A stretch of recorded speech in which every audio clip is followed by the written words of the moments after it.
Green chemistry and nano chemistry, सब इसको बहुत हल्के में लेते हैं, बट बहुत हल्के में मत लेना क्योंकि स्कोरिंग टॉपिक है, इजी टॉपिक है, बहुत नोट्स बनाने की जरूरत है, रट्टा मारने की जरूरत है नहीं। This lecture would be sufficient for you, और ये जो नोट्स आपके लिए दिए हैं more than sufficient for you.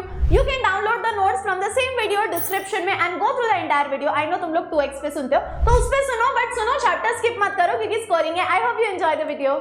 हाय बहनों, welcome to our channel Vedantu Maharashtra. अब हम शुरू कर रहे हैं green chemistry and nano chemistry. यार हल्के में मत लेना ये चैप्टर को क्योंकि स्कोरिंग है, इजी है, बस 1 घंटा ये वीडियो देख लो, download the notes and there you go, like you are done for the topic. ठीक है, नाउ व्हेन आई से केमिस्ट्री, ग्रीन केमिस्ट्री बोलो या नैनो केमिस्ट्री बोलो, तो इसका मतलब क्या है यार? तो बेसिकली देखो, in today's world we use a lot of chemicals, बहुत सारे हम मॉडर्न टेक्निक्स यूज करते हैं, लेकिन हम लोगों को ये भी पता है कि yes we use a lot of chemicals but many of them are very hazardous, poisonous, toxic, but हम तभी भी वो यूज करते जा रहे हैं। But what we don't think of is कि वो environment को long term में harm कर रहे हैं, but we still keep using it। तो इस चैप्टर में हम देखने वाले हैं कि हम ऐसी क्या चीजें प्रिवेंट करें, ऐसी क्या चीजें ना करें जिससे हमारा काम भी बने और लॉन्ग टर्म में वो हमारे एनवायरनमेंट को हार्म भी ना करे। सो एक बार I will explain everything and we will also read everything, क्योंकि आपको स्टोरी जैसा तो समझ में आएगा लेकिन पेपर में तो इंग्लिश में लिखना है। So I will also read it for you. Chemistry plays a very important role in improving the quality of life. Unfortunately, due to this achievement, our health and global environment are under threat. हम इतने modern techniques use करते हैं, but do we ever think of कि ये हमारे environment को long term में कितना ज्यादा हार्म कर रहा है? उसके बाद अब what is green chemistry? This definition is asked for 1 mark. So basically green chemistry हमको बताता है कि भैया ऐसे टेक्निक्स यूज करो, पहले तो जो एनवायरनमेंट को हार्म ना करे। तुमको केमिकल्स यूज करने हैं, करो केमिकल्स यूज, लेकिन केमिकल्स यूज करते टाइम ये चीज याद रखो कि ना तो कोई ऐसे रिएक्टेंट यूज करो जो कि पॉइजनस है या हजार्डस है, या आप कोई रिएक्शन कर रहे हो तो ऐसी रिएक्शन करो ही मत जिसमें हजार्डस सब्सटेंसेस प्रोड्यूस हो। सो बेसिकली ग्रीन केमिस्ट्री बोलता है कोई भी रिएक्शन करने से पहले बी वेरी केयरफुल कि ना उसमें कोई रिएक्टेंट हार्मफुल हो और ना ही जो प्रोडक्ट बन रहा है वो हार्मफुल हो। So let us read what is green chemistry. Green chemistry is the use of chemistry for pollution prevention, to prevent pollution by environmentally conscious design of chemical products and processes that reduce or eliminate the use or generation of hazardous substances. So in short, chemical reactions ऐसे करो, chemical products ऐसे use करो जो कि ना खुद भी hazardous reactant use हो, ना hazardous products प्रोड्यूस हो। ठीक है, एक बार फिर से पढ़ लेते हैं क्योंकि जितनी बार आप सुनोगे रिवीजन होगा और उतना आपके लिए इजी हो जाएगा। So green chemistry is the use of chemistry for pollution prevention by environmentally conscious design of chemical products and processes that reduce or eliminate the use or generation of hazardous substances। ना hazardous substances use करो, ना तो ऐसे reactions करो जिससे वो produce हो जाए। उसके बाद सस्टेनेबल डेवलपमेंट। अब सस्टेनेबल डेवलपमेंट का मतलब क्या है कि अब हम कुछ ऐसी चीजें करें जो लॉन्ग रन में टिकी रहे और हमारे फ्यूचर जनरेशंस को हार्म ना करे। So green chemistry plays a very important role in sustainable development. Sustain करना मतलब बचा के रखना। हम एनवायरनमेंट को इतना हार्म नहीं करेंगे कि हमारे फ्यूचर जनरेशंस जी ही ना पाए। We will sustainably develop everything, यानी डेवलपमेंट होगा बट हम ये भी सोचेंगे कि हम कोई चीज हार्म ना करें ताकि फ्यूचर जनरेशंस के लिए वो चीजें अच्छी हो। अब we can achieve sustainable development by achieving 12 principles of green chemistry. अब हमको ये भी सोचना है कि डेवलपमेंट होना चाहिए, हमको ये भी सोचना है कि हमारे फ्यूचर जनरेशंस को हार्म ना हो, बट अब ये हम करें कैसे? तो ये हम कर सकते हैं बाय एडॉप्टिंग, यानी by using 12 green principles of green chemistry. So 12 ऐसे रूल्स है जो हम यूज कर सकते हैं ताकि हमारी डेवलपमेंट भी हो और वो सस्टेनेबल भी हो, यानी टिकी भी रहे और हमारे आगे के जनरेशंस को हार्म भी ना करे। सो बेसिकली यहाँ पे we are going to study about development, but we are also going to study about the preventive measures. What do you mean by preventive measures? Preventive measures का मतलब है कुछ ऐसी चीजें जो हम करेंगे ताकि हमारे फ्यूचर जनरेशन को कोई भी हार्म ना पहुंचे, ठीक है।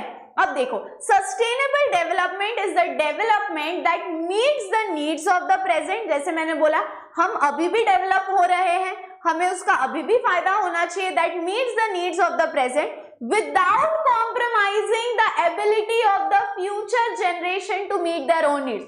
मतलब हम खुद तो एंजॉय कर रहे हैं, सारे डेवलपमेंट्स का खुद तो फायदा ले, लेकिन ये चीज याद रखें कि फ्यूचर जनरेशंस को भी इसका फायदा होना चाहिए, उनका फायदा हम उनसे ना छीने।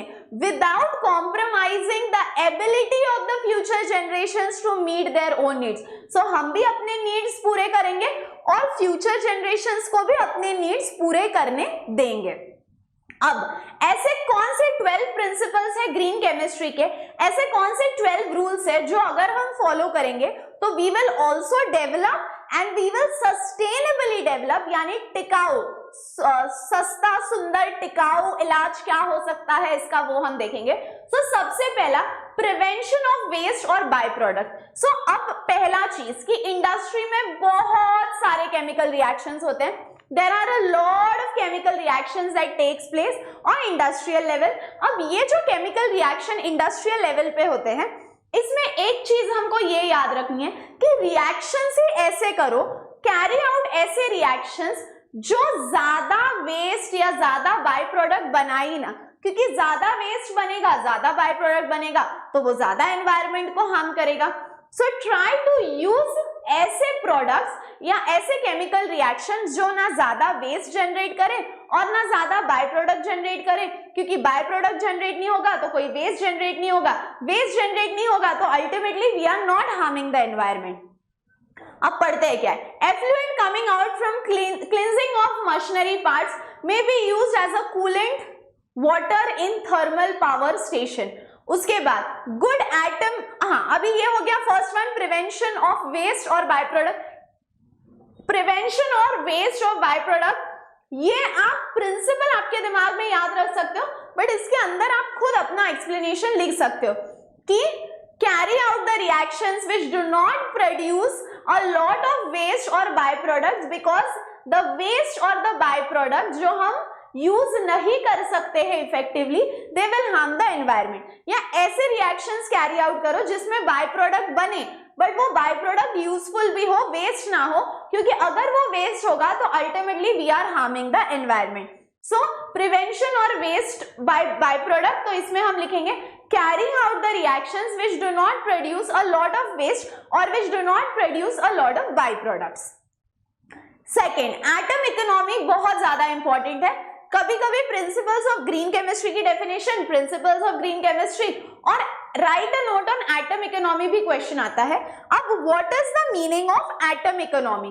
तो बस एटम इकोनॉमी का मतलब है कि जितने एटम्स रिएक्टेंट में है उसके उतने ही रिएक्टेंट प्रोडक्ट में हो, या at least 90 to 95% reactants should be converted into product. उसको हम बोलेंगे गुड एटम इकोनॉमी। मतलब मान लो मैंने रिएक्टेंट में 100 रिएक्टेंट के यूनिट्स ले लिए, रिएक्टेंट में मैंने मान लो ले लिए 100 यूनिट्स, ठीक है, और यहां पे कन्वर्ट हो गए 80 यूनिट्स। अब मैक्सिमम यूनिट्स आर कन्वर्टेड, इसका मतलब है ये सारे जो एटम्स है ये हमने इफेक्टिवली यूटिलाइज किए। सो एटम इकोनॉमी का मतलब है try to convert maximum reactant atoms to product atoms, ताकि ज्यादा एटम्स वेस्ट ना हो और फिर उसका वेस्ट डिस्पोजल करने में हमको भी ज्यादा दिक्कत ना आए। So atom economy is the measure of amount of atoms from the starting material, that is reactant, that are present in a useful product at the end of the chemical reaction. So atom economy में basically we are observing कि कितने reactant में atoms हैं और कितने product में atoms है। So the number of atoms in reactant and the number of atoms in product, this is what we are trying to measure कि अच्छा reactant में इतने थे, product में इतने थे. So atom economy is the measure of amount of atoms from the starting material that are present in the useful products at the end of the chemical reaction. उसके बाद good atom economy means most of the atoms of the reactant incorporate in the desired product. So in short, most of the reactants should be converted to products. Most of the reactants should be converted to products and only small amount of unwanted byproducts are formed. So यार खुद दिमाग लगाओ, अगर maximum reactant product में convert हो गए, I repeat, maximum reactant अगर product में कन्वर्ट हो गए तो तुम्हारा आधा काम तो वही हो गया. If maximum reactants are converted to product, तो जो वेस्ट जनरेट हो रहा है, वो वेस्ट जो जनरेट हो रहा है वो बहुत ज्यादा कम हो जाएगा. और वेस्ट जनरेशन अगर कम हो गया, वेस्ट जनरेशन अगर कम हो गया तो अगेन सिंपल बात है, you are not harming the environment. So atom economy says try to convert maximum reactants into products. Try to convert maximum reactant into product. ठीक है, अब हम एक बार फिर से पढ़ लेंगे atom economy. Atom economy is the measure of, atom economy is the measure of the amount of atoms from the starting material, the amount of atoms from the starting material यानी reactant that are present in the useful products at the end of the chemical reaction. So जितने reactant में atoms है उतने product में जाने चाहिए.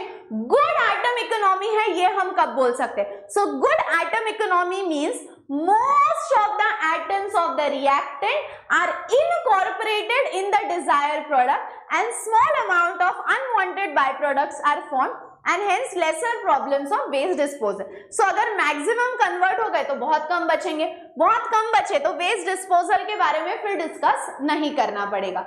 समझ में आया? तो इसको हम सिंपल वर्ड्स में कैसे लिख सकते हैं, ये तो तुमको याद रखने के लिए बता रही हूँ. ठीक है, maximum reactants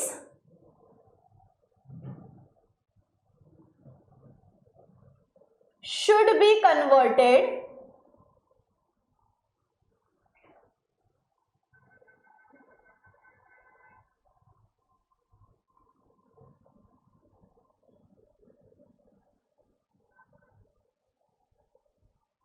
to products.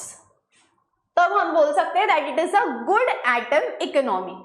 उसके बाद लेस हजार्डस केमिकल सिंथेसिस. सो अभी बेसिकली ये हमको ट्राई करना है. हजार्डस मतलब हार्मफुल. हम हमारे रिएक्शन में ज्यादा हार्मफुल केमिकल्स प्रोड्यूस ही ना करें. नॉट टू प्रोड्यूस, ऐसे रिएक्शंस करो ही मत. कोई और रिएक्शन कर दो, कोई और टेक्निक ढूंढ के निकालो, but try to avoid doing chemical reaction. ऐसे केमिकल रिएक्शंस करना अवॉइड करो जिसमें हार्मफुल केमिकल्स बन सकते हैं. So try to avoid the reactions which can form harmful chemicals. So designed chemical reaction and synthesis routes should be as safe as possible so that we can avoid formation of hazardous waste from chemical processes. So in short, we have to avoid the reaction and we have to avoid the chemical processes which can produce harmful chemicals. ऐसे processes करो ही मत, ऐसे reactions करो ही मत जिसमें harmful process हो सकता है. अब जैसे एक एग्जाम्पल है DDT जो आपको हैलोजन में था, dichlorodiphenyltrichloroethane. So DDT is harmful to living things, living organisms. Nowadays benzene hexachloride BHC is used as a insecticide. उसके बाद gamma isomers of BHC are called as gamma hexane और gamma indane. ठीक है, अब ये हो गया यहाँ तक. अब ये हो गया अबाउट लेस हजार्डस वेस्ट. अब उसके बाद फोर्थ देखो, पहला क्या था सबसे बताओ, सबसे पहला फैक्टर प्रिवेंशन ऑफ वेस्ट, या तो बाय प्रोडक्ट बनाओ ही मत. फिर उसके बाद दूसरा था एटम इकोनॉमी. फिर उसके बाद हम आए तीसरे के पास लेस हजार्डस वेस्ट. अब चौथा वाला सेम ही है लगभग. ठीक है, डिजाइनिंग सेफर केमिकल्स. ऐसे अगेन ऐसे केमिकल्स डिजाइन ही ना करो या ऐसे केमिकल्स बनाओ ही मत जो हार्मफुल वेस्ट प्रोड्यूस करे. So this principle is quite similar to the previous one to develop products that are less toxic or which require less toxic raw materials. For example, adipic acid is widely used in polymer industry. सो यार in short waste ही मत generate करो, जितना कम waste generate करोगे इतना वो आपके लिए easy हो जाएगा. उसके बाद use safer solvent and auxiliaries. अब यहाँ पे क्या होता है ना, रिएक्शन होने के लिए मान लो मुझे दो चीजों की रिएक्शन करनी है, अब मुझे उसको एक लिक्विड में डालना पड़ता है या एक ऐसे सब्सटेंस में जो ज्यादा क्वांटिटी में हो. मान लो at least if I have to dilute it, तो डाइल्यूट करने के लिए मैं उसको अलग सब्सटेंस में डालूंगी विच इज अ सॉल्वेंट. तो अब क्या होगा, यहाँ पे सॉल्वेंट भी ऐसे यूज करो जो हार्मफुल ही ना हो, क्योंकि अगर अब जैसे benzene is carcinogenic, it can cause cancer and it is many times use as a solvent. तो ऐसे सॉल्वेंट यूज ही ना करो which solvents will produce dangerous effects in the long run. So यहाँ पे आप जो चीज डाइल्यूट करने के लिए यूज कर रहे हो, यानी आप जो सॉल्वेंट यूज कर रहे हो, मेक श्योर कि वो जो सॉल्वेंट है वो सॉल्वेंट या तो ज्यादा वेस्ट ना हो, और अगर वो सॉल्वेंट यूज हो रहा है तो it should not be harmful in nature. Choose the solvent available for any given step of the reaction. Minimize the total amount of solvent and auxiliary substances used, as these make up a large percentage of the total waste. Simple बात है, पहले तो आप solvent use कर रहे हो which is harmful. अब क्या होता है ना, reaction में जब बाय प्रोडक्ट बन जाता है, so by product is basically like a waste for us, कि भैया हमको प्रोडक्ट चाहिए था, ये तो आ गया साथ में फ्री.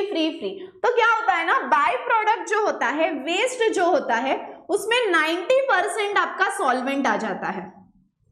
सो आपका जो बाय प्रोडक्ट है, बाय प्रोडक्ट में 90% सॉल्वेंट आ जाता है, एंड सॉल्वेंट अगर हम ज्यादा यूज ही ना करें तो वो ज्यादा बाय प्रोडक्ट में कन्वर्ट नहीं होगा, ज्यादा बाय प्रोडक्ट में कन्वर्ट नहीं होगा तो ज्यादा वेस्ट नहीं बनेगा. So fifth is use of safer solvent and auxiliaries. क्यों?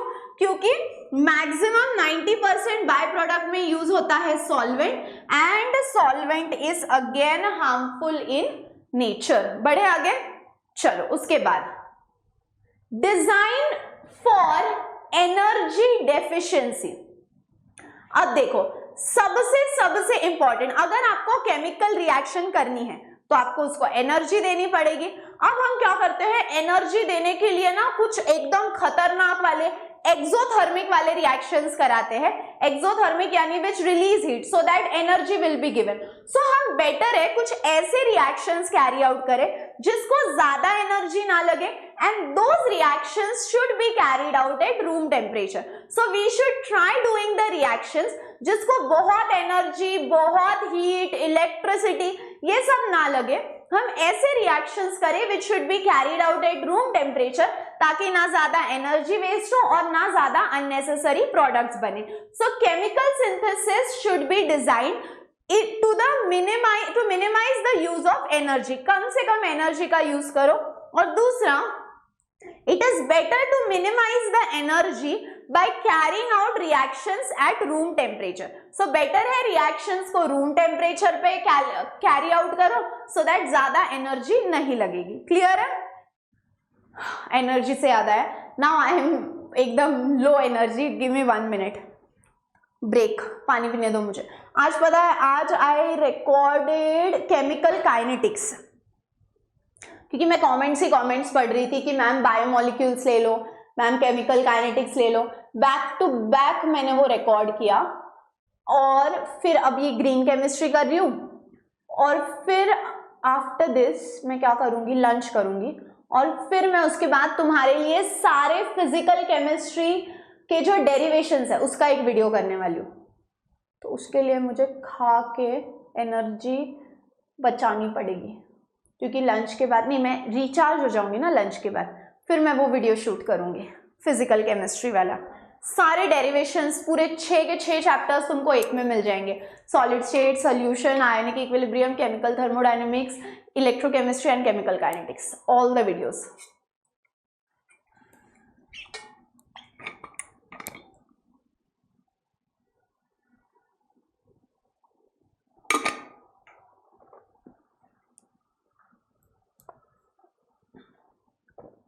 I'll tell you guys something. कोई भी एग्जाम के लिए तुम पढ़ रहे हो, मान लो बोर्ड्स भी है ना, कभी उसका सिलेबस तुम 100% तुमने पूरा कर दिया ऐसा होता ही नहीं है।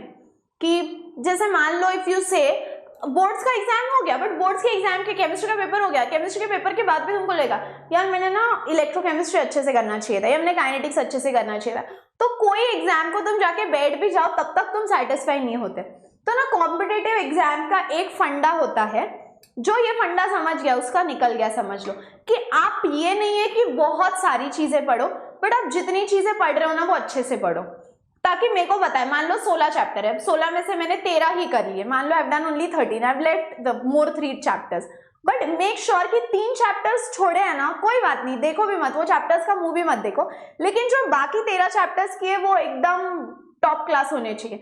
वो 13 चैप्टर इतने सही से करो कि वहां से कोई क्वेश्चन आया तो तुमको आना ही चाहिए। या मैं तो बोलती हूँ 16 में से मान लो तुमने 12 कर लिए, 11 कर लिए, बट वो 11 ऐसे करो कि तुमको पेज नंबर के साथ हर चीज याद होनी चाहिए, समझे?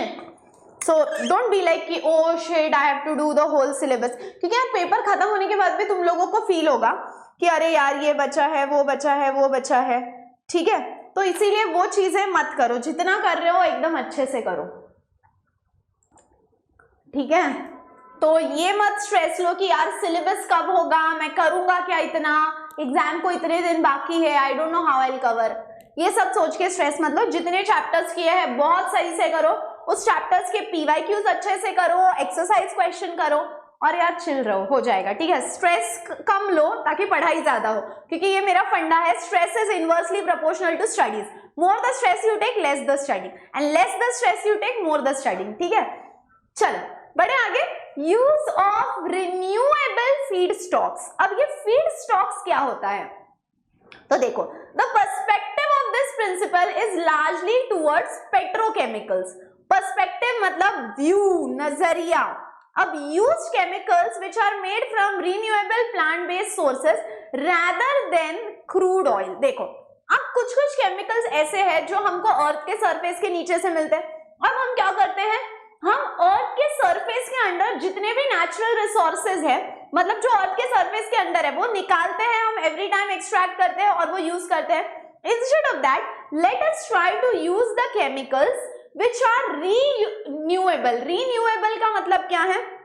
सो रीन्यूएबल का मतलब है we can use it again and again and again and again and again, so we can use it again and again, उसको हम बोलते हैं रीन्यूएबल, उसको हम बोलते हैं रीन्यूएबल। सो रीन्यूएबल का मतलब है we should use such chemicals which can be used again and again, ठीक है? उसके बाद reduce derivative, minimization of steps. अब देखो अगर कोई रिएक्शन हो रही है जो 3 स्टेप में हो रही है, 4 स्टेप में हो रही है, 5 स्टेप में हो रही है, अगर कोई रिएक्शन इतने स्टेप्स में हो रही है तो हर स्टेप में देयर इज अ पॉसिबिलिटी कि यू नो अलग अलग बाय प्रोडक्ट बने, तो जितने ज्यादा स्टेप्स उतने ज्यादा बाय प्रोडक्ट्स। तो उससे अच्छा हम ऐसे रिएक्शंस करेंगे जो मैक्सिमम हम ये ट्राई करेंगे कि वो n नंबर ऑफ स्टेप्स में ना हो, एक ही स्टेप में हो, ताकि जो बाय प्रोडक्ट बनना है एक ही स्टेप में बने, n नंबर ऑफ स्टेप्स में ना बने। So a commonly used technique in organic synthesis is the use of protecting और ब्लॉकिंग ग्रुप्स, यानी वो रिएक्शन आगे आगे आगे आगे ना होती रहे, हमको उस रिएक्शंस को वहां पे रोकना है, और उस रिएक्शन को वहां पे रोकने के लिए we would require a blocking group, ठीक है, ताकि वो रिएक्शन कंटिन्यूअसली आगे ना होती जाए। उसके बाद अननेसेसरी डेरिवेटाइजेशन, उसका मतलब है उसी के n नंबर ऑफ प्रोडक्ट्स ना बने, जो हमको चाहिए बस वही बने। डेरिवेटाइजेशन मतलब उसके n नंबर ऑफ डेरिवेटिव्स ना बने, जो मेन प्रोडक्ट चाहिए बस वही बने।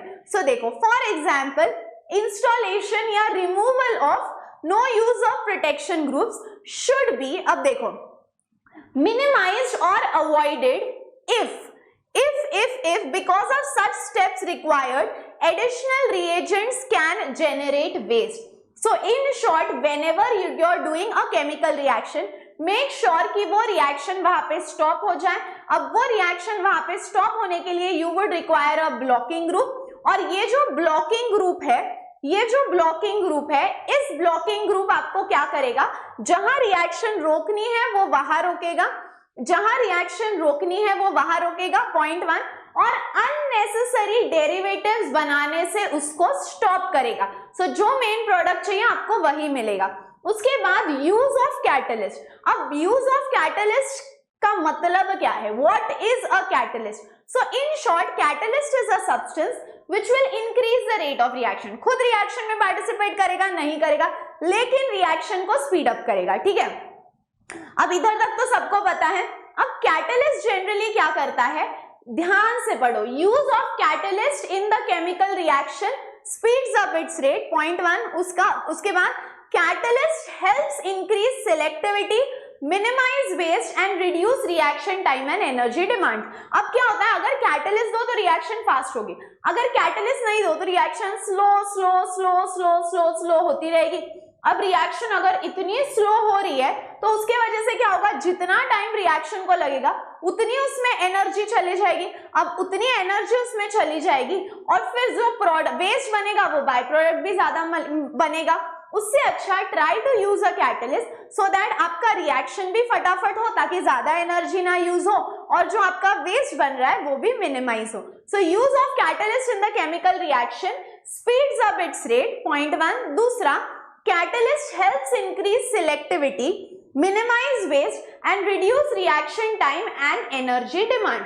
तो वो ज्यादा एनर्जी भी नहीं यूटिलाइज करेगा। उसके बाद design of degradation. Design chemicals that degrade and can be discarded easily. ऐसे केमिकल्स ना यूज करो जो एनवायरनमेंट में हमेशा के लिए रह जाए, जो बायोडिग्रेडेबल हो, यानी आप उसको, वो एनवायरनमेंट से आए हैं, हम मिट्टी से आए हैं, मिट्टी में ही जाएंगे, वैसे they can be degraded easily. They should not stay in the environment and they should not harm the environment a lot. So design of degradation का मतलब है डिजाइन सच केमिकल्स जो एनवायरनमेंट से बने हो और वो एनवायरनमेंट में ही डिस्पोज हो जाए, डिग्रेड हो जाए, ताकि हमेशा के लिए वो यहाँ ना रहे, अपने यहाँ मतलब हमारे प्लैनेट पे ना रहे, so that we do not harm the environment in the longer run.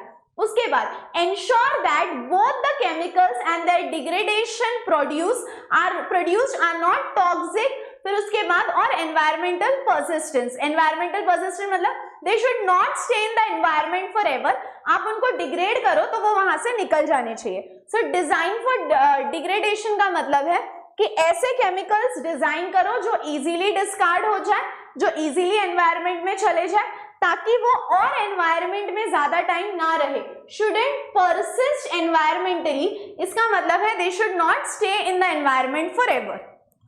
Okay, उसके बाद रियल टाइम एनालिसिस या पोल्यूशन प्रिवेंशन।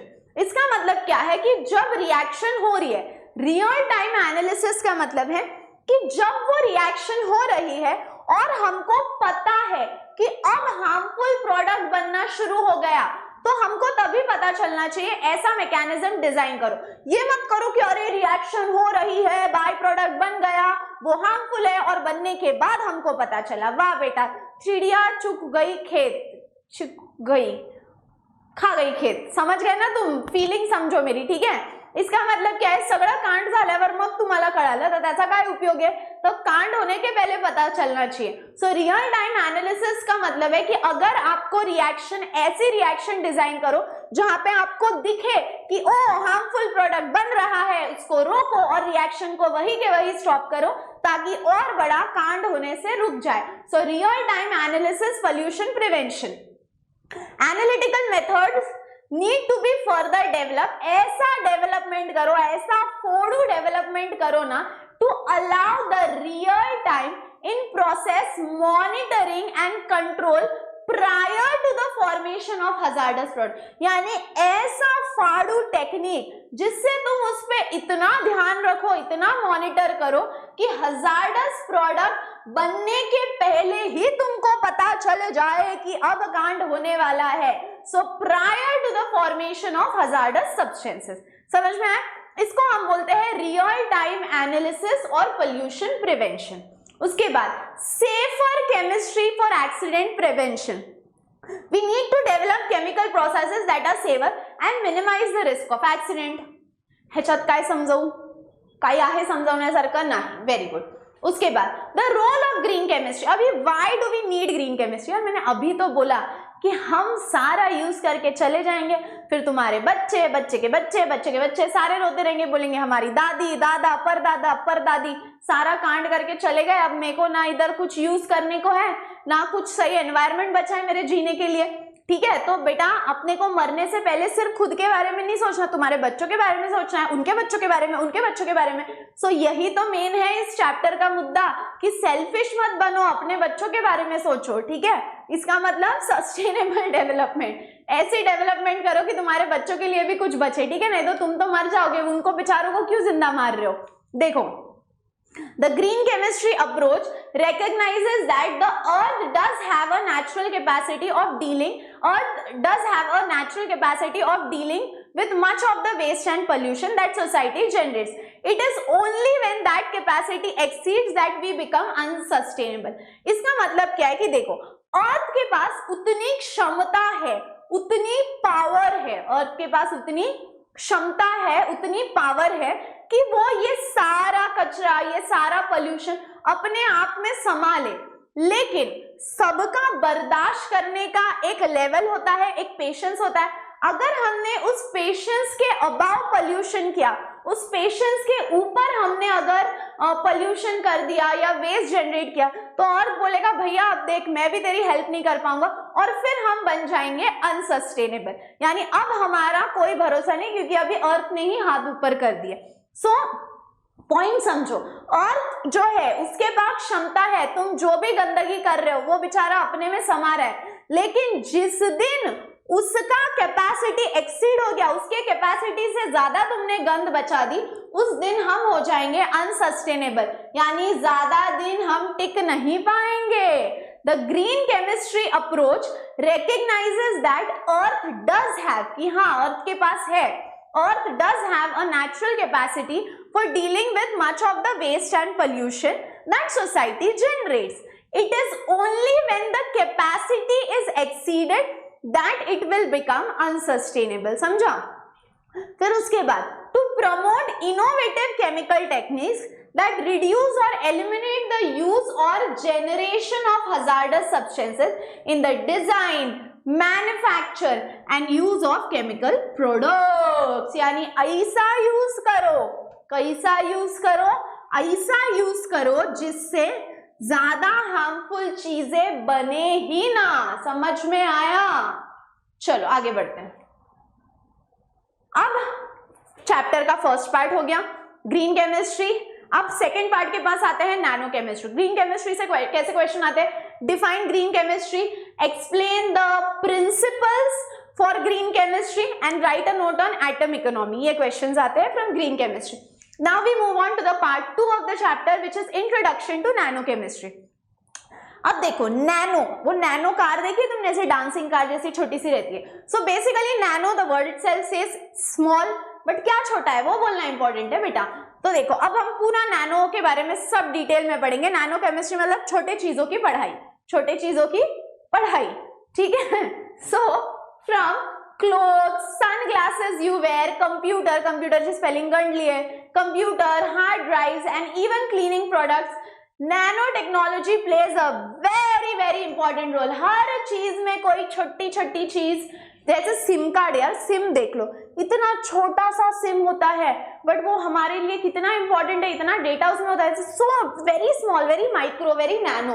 बट अब ये नैनो हम कहाँ यूज करते हैं? We use it in computers, sunglasses, clothes, so many things. But what is this nano science? तो अब देखो, it is the study of phenomena, it is the study of phenomena and manipulation of materials at atomic, molecular and macromolecular scales where properties differ significantly from those of the large scale. So basically ये देखो, ये अब मान लो कि आपके हैं nano particles, ठीक है। अब इन्होंने मिलके बना दिया एक बड़ा कुछ। अब ये तो है नैनो। सो नैनो साइंस का मतलब है कि तुम खेलोगे किसके साथ? तो ये जो पार्टिकल्स हैं जो नैनो साइज के होते हैं, तुम उनके साथ खेलोगे। तुम किसके साथ खेलोगे? ये जो पार्टिकल्स होते हैं जो नैनो साइज के हैं, यानी बहुत छोटे साइज के हैं, तुम इन बहुत छोटे साइज के पार्टिकल्स के साथ खेलोगे और इन छोटे साइज के जो पार्टिकल्स है इनके प्रॉपर्टीज को तुम बदलोगे, मैनिपुलेट करोगे, इनके प्रॉपर्टीज को तुम बदलोगे, मैनिपुलेट करोगे और ये जो छोटे छोटे नैनो साइज के पार्टिकल्स है इनके प्रॉपर्टीज और ये जो बड़े साइज का एटम है इनके प्रॉपर्टीज कंप्लीटली अलग होंगे. So what is nano science? So it is the phenomenon and manipulation of material.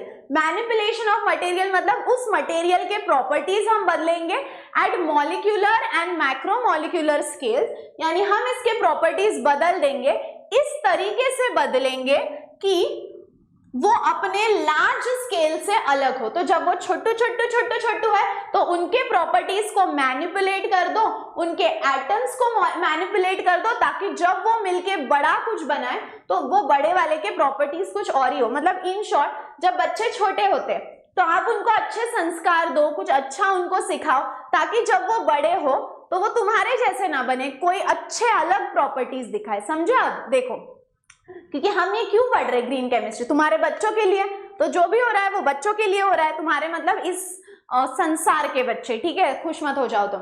हाँ, तो that is all about nano science. So when the atoms are छोटू मैनिपुलेटेड प्रॉपर्टीज, ताकि जब वो बड़े हो जाए तो उनके प्रॉपर्टीज कुछ और ही दिखे. So it is the study of phenomenon and manipulation of materials at atomic, molecular and macromolecular scales where properties differ significantly from those at the large scale. समझ में आया? Take a minute and read the definition.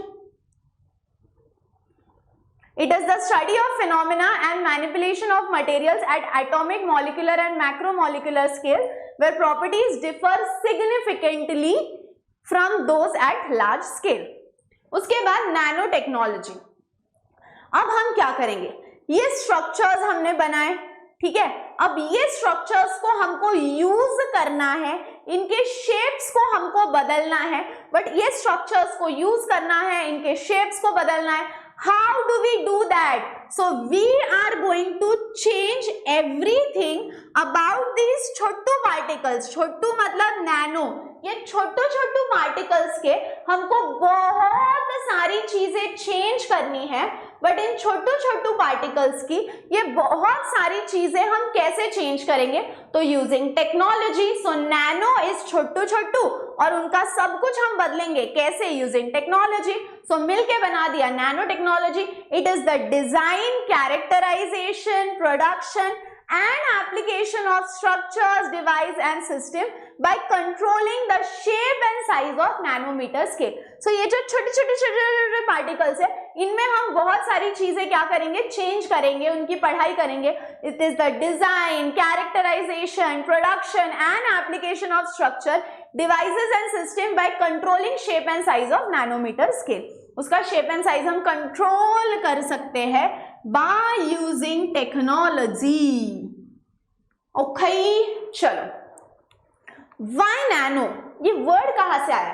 तो पहले तो ये Greek word है. Where did this word come from? So boss, nano एक Greek word है जिसका मीनिंग होता है ड्वार्फ.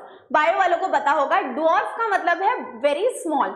बट ड्वार्फ से भी छोटा होता है ये नैनो. सो एक्चुअल में nano is even smaller than dwarf. Dwarf is very small. अब कितना होता है पार्टिकल साइज? सो इधर मोस्टली पार्टिकल साइज होता है 1 to 100 nanometre, which is very less. And 1 nanometre होता है 10⁻⁹ metre. So the particle size is very very very very less, extremely less. So nano is a Greek word. Greek word में nano stands for dwarf. And dwarf का meaning है कि the particle size is very very small, very very small. And very small मतलब कितना? तो 1 to 100 nanometre. And 1 nanometre is equal to 10⁹ meter. उसके बाद nano material. Word itself tells you. Nano का मतलब है स्मॉल, मटेरियल का मतलब है मटेरियल. ऐसा मटेरियल जो इतने छोटे साइज से बना है. So the nano material is a material having structural components with at least one dimension in the nanometer scale, that is 1 to 100 nanometer. समझ में आया? So in short, the dimension should be very very small. The dimension should be very very very very very very small. ठीक है. अब उसके बाद nano materials are larger than single atoms but smaller than bacteria and cells. Can you imagine कि ये कितने छोटे हैं, इतने छोटे हैं. They are smaller than bacteria and cells. They are smaller than bacteria and cells. Okay. चलो उसके बाद all these definitions are important by the way. Nano science, nanotechnology, what is nano, what is nano material, and now we coming to nano chemistry. So अब nano chemistry क्या है? It combines chemistry with nano science. Nano science तो आप समझ गए कि हम किसकी पढ़ाई करें. अब it combines chemistry with nano science का मतलब है it deals with designing and synthesis of materials of nano scale. Designing मतलब अब यहाँ पे हमको nano chemistry क्यों help करता है? तो ये हमको help करता है to design और यानी to form what? To form ऐसे materials which are very small in size but they have different size and shape and structure and composition. बहुत छोटे हो साइज में बट उनका स्ट्रक्चर, शेप, कॉम्पोजिशन बहुत ज्यादा अलग हो and their organisation into functional architecture. So इसका मतलब है नैनो केमिस्ट्री का मतलब है कि यहाँ पे हम किस चीज के साथ देखते हैं. So we try to design it in such a way जहां पे we are producing nano scale compounds यानी बहुत छोटे छोटे स्केल के compound with different size, different shape, different structure and composition and their organisation into functional architecture. यानी उनको अब आगे कैसे यूज किया जा सकता है. उसके बाद nano chemistry is used in the chemical, physical, material sciences as well as engineering, biological and medical application. तो उनको ऐसा लगता होगा मैम ये क्यों पढ़ा रहे हो, तो बॉस इसके कितने एप्लीकेशन है तुम देख रहे हो, अ लॉट ऑफ एप्लीकेशन. उसके बाद characteristics of your nano particle. सबसे पहला the colour. It is an optical property that is different at nano scale. So basically they have color but when you see it through तो उसका color बहुत different दिखेगा. When you see it in large quantity the color will be different but when you see a single particle the color is going to be different. Elemental gold as we know has a nice shining yellow color. फिर surface area. High surface area to volume ratio is very important characteristics of nanomaterial. High surface to volume यानी high surface to volume का मतलब क्या है? They should have a greater surface area. Catalytic activity due to increase in surface area with decrease in particle size, nanomaterial based catalysts show increased catalytic selectivity. ठीक है. So ये catalyst बोलकर act करते हैं but they show a increased catalytic activity if the surface is more. उसके बाद melting point. अब ध्यान से देखो. The melting point of nanomaterial changes drastically and depends on size. The melting point of nanomaterial changes drastically and depends on size. मतलब सबका melting point अलग-अलग हो सकता है. फिर उसके बाद सोडियम क्लस्टर, जरूरत नहीं है वैसे, you can just see this much. ये कैरेक्टरिस्टिक पे क्वेश्चन भी नहीं आता है but I just want you to go through it. उसके बाद mechanical properties. Nano size copper and palladium cluster with diameter size less than 5 to 7 nanometer have hardness up to 500% greater than bulk metal. इसका मतलब है अगर आप उस metal को singly लो, सिंगल एटम लो तो 500% उसका थिकनेस, हार्डनेस ज्यादा रहेगा as compare to the bulk metal. ठीक है. Electrical conductivity is observe to change at nano scale. यानी बल्क में लोगे तो शायद ज्यादा दिख सकती है और अगर कम क्वांटिटी में लोगे तो कम दिखेगी. ठीक है. Synthesis of nano material. There are 2 approaches for the synthesis of nano material, bottom up and top down. Not necessary. उसके बाद advantages. I want you to go through the advantages of nano material. Revolution in electronic and computing. उसके बाद energy sector, medical field. Take a minute and go through it.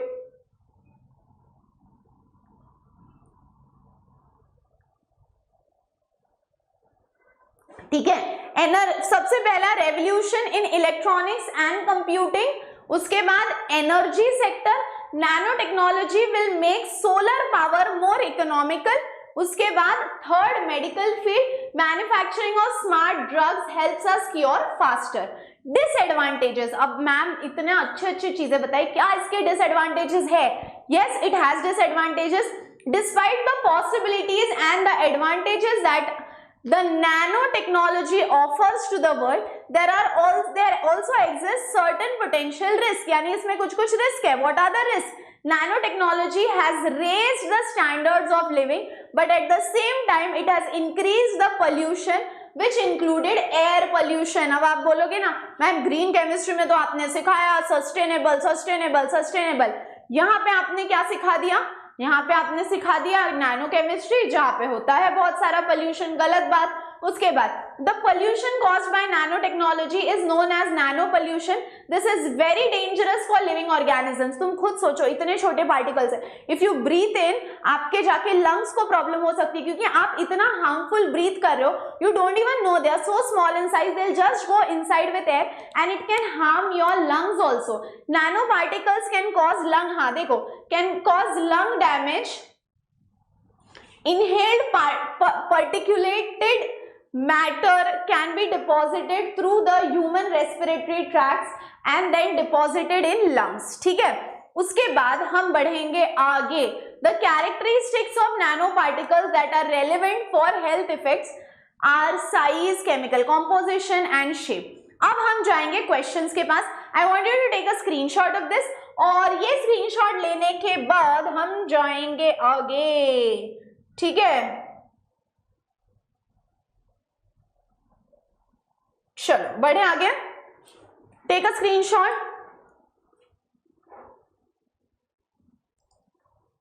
चलो done, okay. अब हम बढ़ेंगे आगे, which is your exercise question. ठीक है, अब बहुत सिंपल है, मैंने इसके आंसर्स इधर लिख कर रखे ऑलरेडी, बट इस चैप्टर में क्या क्या इंपॉर्टेंट है ये मैंने पहले ही बोल दिया है, do not miss it. Nano वाले जितने डेफिनेशन है, nano chemistry, nano science, nano technology, nano chemistry, everything about nano. ठीक है, now what is the formula to calculate percent economy? So percent atom economy is equal to formula weight of desired product upon sum of formula weight into 100%। उसके बाद Gammexane which is your gamma isomer of BHC, so that is Gammexane, और lindane भी आप उसको बोल सकते हो। Next, which nano material is used in sunscreen lotion? ये क्वेश्चन मैंने 1 मार्क में बहुत बार देखा है। टिटेनियम डाइऑक्साइड और जिंक ऑक्साइड। ठीक है, टिटेनियम डाइऑक्साइड और zinc oxide which is TiO2 और ZnO। उसके बाद ये तो मैंने आपको सब कुछ बोल दिया है, रुको भागो मत, कुछ इंपॉर्टेंट क्वेश्चंस बोल रही हूँ। डिफाइन कैटलिस्ट आप खुद करोगे। Explain any 3 principles of green chemistry भी आप खुद कर सकते हो, because again it's very very very very very very easy.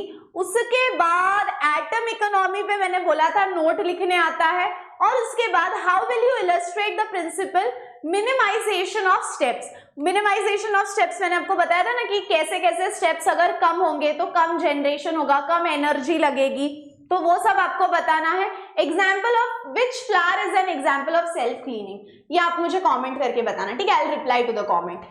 ये आप होमवर्क बोलकर देखोगे। So let me tell you, starting से एक बार we'll just go through what all is important.